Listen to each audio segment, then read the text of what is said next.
काला साया। यूं तो बनारस घाट अपनी खूबसूरती के लिए बहुत प्रचलित है, पर घाट के किनारे कई राज लिए बैठे हैं। ये कहानी शुरू होती है बनारस के घाट के पास बने ममता निवास से, जहां प्रिया लाल जोड़े में ममता के घर उसकी बहू बनकर आती है।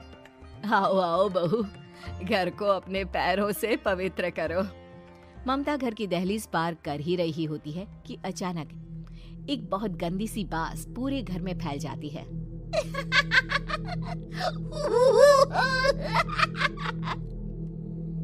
ये बदबू और ये आवाजें, ये कौन हंस रहा है माँ?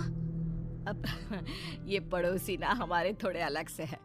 कहाँ हम शाकाहारी और ये मांस मच्छी खाने वाले। छोड़, तू ध्यान मत दे और गृह प्रवेश कर। और हाँ बहू, अपनी सास की एक बात हमेशा याद रखना, इन पड़ोसियों से तो कभी बात नहीं करेगी। अच्छे लोग नहीं है ये। अपनी सास की ये बात मानेगी ना बेटा? हाँ माँ, जो आपकी मर्जी, मैं उनसे बात नहीं करूंगी। अगले दिन प्रिया अपनी पहली रसोई बनाने रसोई घर में जाती है। ये छोकी बात तो नाक में जा रही है। एक काम करती हूँ, खिड़की खोल देती हूँ। प्रिया खिड़की खोलने जाती है। इतने जाले, लगता है इस खिड़की को कभी खोला ही नहीं गया। पर ऐसा क्यों? ओह, नॉन वेज की स्मेल आती होगी ना। 2 मिनट के लिए खोल लेती हूँ, फिर बंद कर दूंगी। प्रिया खिड़की खोलती है। खिड़की खोलते ही उसकी नजर सामने वाले घर की खिड़की पर पड़ती है, जहाँ एक लड़की खड़ी होती है। हाथों में मेहंदी, लाल रंग की साड़ी, बिल्कुल सजी धजी, मानो प्रिया की तरह ही वो भी नई नवेली बहू हो। वो प्रिया को देखकर मुस्कुराती है। हे भगवान, माँ ने तो इनसे बात करने को मना किया था। प्रिया फौरन ही खिड़की बंद कर देती है और तवे पर चढ़े रोटी की ओर देखने लगती है, पर वहाँ रोटी न होकर मछली पड़ी होती है। ये क्या? पहली ही रसोई में इतनी बड़ी गलती! हे भगवान, अब मैं क्या करूं?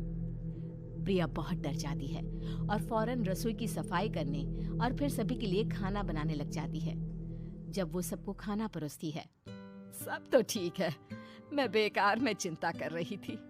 हे भगवान, ऐसे ही बस अपनी कृपा बना। हेलो दोस्तों, वीडियो अगर पसंद आए तो वीडियो को लाइक करें और चैनल को सब्सक्राइब करें और शेयर करें अपने दोस्तों के साथ। धन्यवाद। ये पायल की आवाज कहाँ से आ रही है? प्रिया उठकर उस आवाज के पीछे छत की सीढ़ियों तक जाती है। तभी उसे बच्चे के रोने की आवाज आती है। प्रिया छत पर जाती है तो क्या देखती है? वही लाल साड़ी वाली लड़की अपनी गोद में एक नवजात बच्चे को घुमा घुमा कर सुला रही है। तभी प्रिया की नजर उसके पेट पर पड़ती है। ओह गॉड, ये तो प्रेग्नेंट भी है। सुनिए, बच्चा सो नहीं रहा है क्या? मैं कुछ मदद करूं? नहीं नहीं, आपके घर वालों को अच्छा नहीं लगेगा, मैं संभाल लूंगी। स्नेहा की गोद से बच्चा हाथ मारकर प्रिया की गोद में आने को छटपटाने लगता है। दोनों घर अगल बगल में बने होने के कारण प्रिया उस बच्चे को गोद में ले लेती है। प्रिया के पास आते ही वो सो जाता है। बच्चे का वो स्पर्श रात भर प्रिया भूल नहीं पाती और अगली सुबह वो छत पर कपड़े सुखा रही होती है। तभी उसे एक औरत इशारा करके बुलाती है। स्नेहा कह रही थी बाबू तुम्हारी गोद में आते ही सो गया। मैं गौरी, स्नेहा की माँ हूँ। बहू, घर आना, बाबू को खिला भी लेना। शाम को जब घर पर कोई नहीं रहता, बच्चे से मिलने के लिए प्रिया छिपकर अपनी पड़ोसन के घर चली जाती है और कुछ देर बच्चे को खिलाकर वापस लौट आती है। इसके कुछ दिन बाद ही प्रिया को पता चलता है कि वो माँ बनने वाली है। ममता की खुशी का ठिकाना नहीं रहता।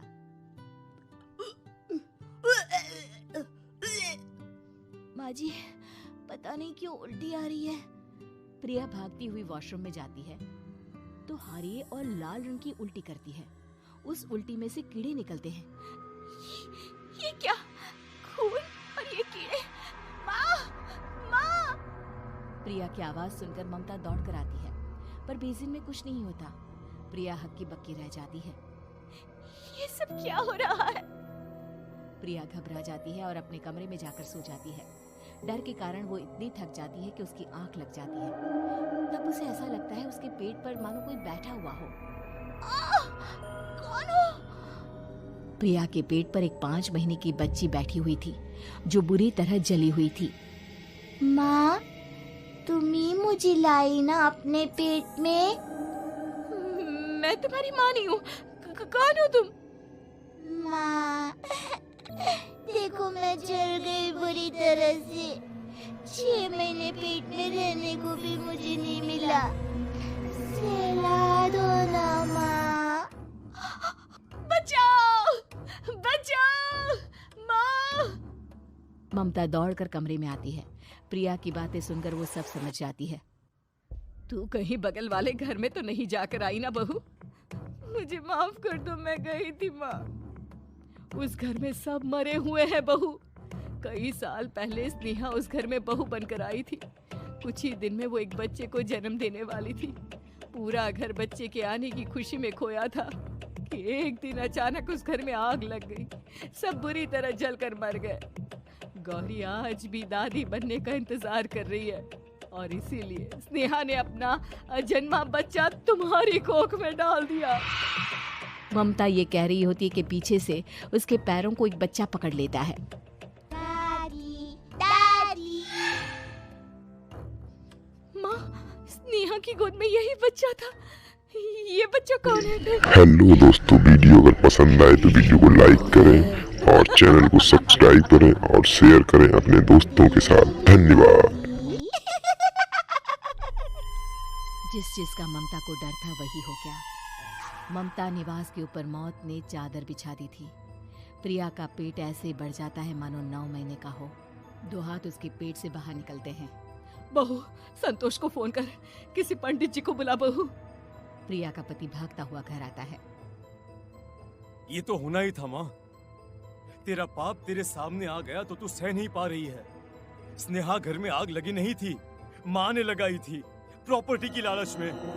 और वो बच्चा मेरी पहली पत्नी का बच्चा है, मेरा बेटा, जो कि उस आग की चपेट का शिकार हो गया था। मैंने तुमसे ये सब माँ के कहने पर छुपाया था। मुझे माफ कर दो प्रिया। तुम अगर चाहो तो यहाँ से जा सकती हो। मैं तुम्हें किसी भी बंधन में रखना नहीं चाहता। मेरी शादी हुई है आपसे, मैं आपको छोड़ नहीं सकती, पर उससे पहले हमें स्नेहा, उसकी माँ और बच्चे की आत्मा की शांति करवानी होगी। संतोष और ममता गौरी के घर जाते हैं। अंदर सब कुछ जला हुआ होता है। जमीन पर जली हुई लाशें बिखरी हुई थी। ममता रो रो कर अपने करने की माफी गौरी से मांगती है। प्रिया स्नेहा के घर वालों का अंतिम संस्कार करवा देती है और ममता निवास फिर से आत्माओं के साए से मुक्त हो जाती है।